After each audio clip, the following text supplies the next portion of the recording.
I am a messy woman, and one of my messes is my fetish. I'm part of the fetish community, and my next guest tonight is well, one of my fetish partners, I guess you could say, ladies and gentlemen. Would you please welcome to the stage, Neuroses.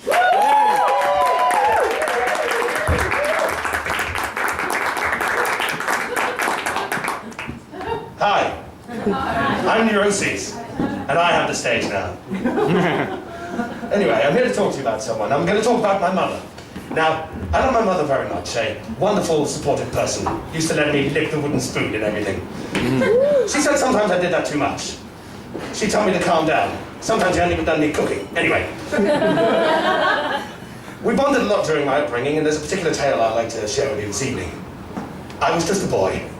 It was a cold morning in November. Bit of fog outside, but nothing blinding. I woke in the morning wearing my brand new Postman Pat pajamas. I say brand new as my mum had to buy me a new pair since I burnt the eyes off my last ones. Now, it was dark outside, which I knew was odd as I always woke up after the sun had risen. I had a vague recollection of hearing a sound of blunt clattering, like a goose flying into a traffic signal. Then I heard the sound again, but this time it was more of a twang. I got out of bed and walked past my S Club 7 poster. I went downstairs. As I got to the bottom, I was shocked at what I saw. The kitchen was a state, utter shambles. Everything was broken or tipped over. My Pingu cutlery was filthy. I heard the sound again, this time from the living room. And as I entered, I saw my mother, holding a frying pan and crouched over an unconscious man bound in rope. The man had an appearance that could be adequately described as reminiscent of a BG. Though I had never seen him before. He was breathing, but otherwise motionless. My mother turned to me and said, "Hello, sweetie." And I said, "Hello, mummy." And she said, "Who wants a new daddy?" And I somersaulted with joy. And that's how we got daddy number 5. Ah, she was a wonderful mother. I wasn't always like this. I had a real face and identity. It was an event in my adolescence that changed me.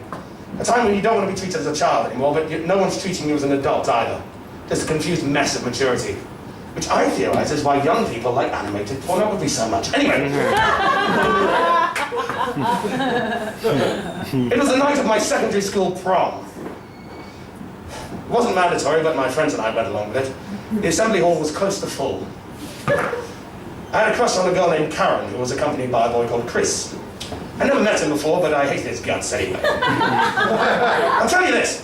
There are 2 kinds of good-looking men in this world. There are cute guys and there are handsome guys. And it's the cute ones you have to watch out for. Because those fuckers know they're good-looking. Yes, I am looking at you. Have you seen those cheekbones? You can slice cucumbers on those things. Anyway, back to the story.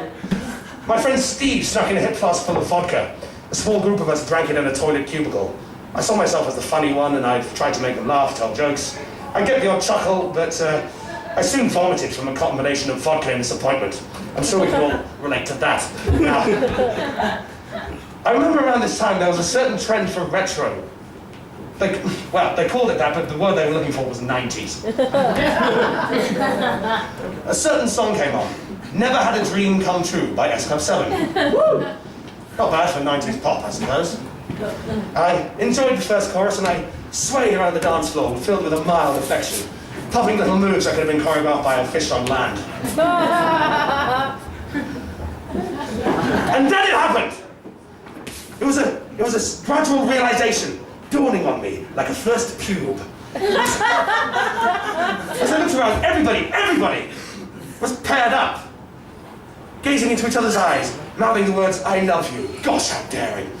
Yes, I know they didn't really mean that, but they did it with fucking conviction. I was 16 and drunk at the time. And there I was, just a solo among the duets. How could this be? I darted around desperately trying to seek a way out of this labyrinth of smug happiness. Too bad I'd already vomited, otherwise I'd have cleared them away much sooner. I eventually broke out, ran home, and shoved my head into my trousers.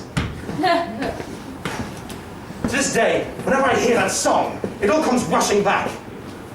I heard it once in a nightclub in Luton and I woke up 4 days later in the fucking zoo! Have you ever seen an ostrich look nervous? I have!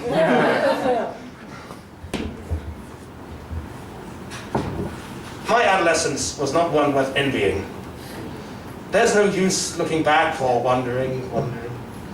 How things could be now or might have been. Still, I can't find ways to let Karen go. I never had a dream come true. Until the day that I found some trousers that I wore as a child and a mask that my godparents sent me from holiday in Venice. I'm not kidding, I did wear these as trousers as a child. There's a fucking pocket here, look.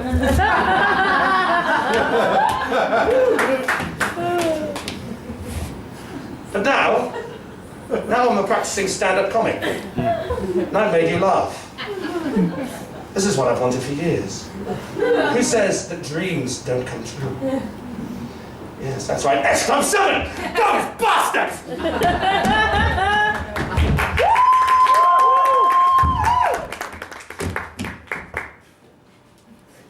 Give me 5 days, people! 5 days! If you haven't heard from me by then, check Whipsnade. Farewell. Neuroses. Look, I'm into some weird kind of stuff. Don't judge me for it, all right? I like men in Mars cutting cucumbers on my cheekbones. Apparently. No, I'll do it after the show, and they're nice cheekbones, aren't they? It's a shame I make a prettier woman than a man. But anyway.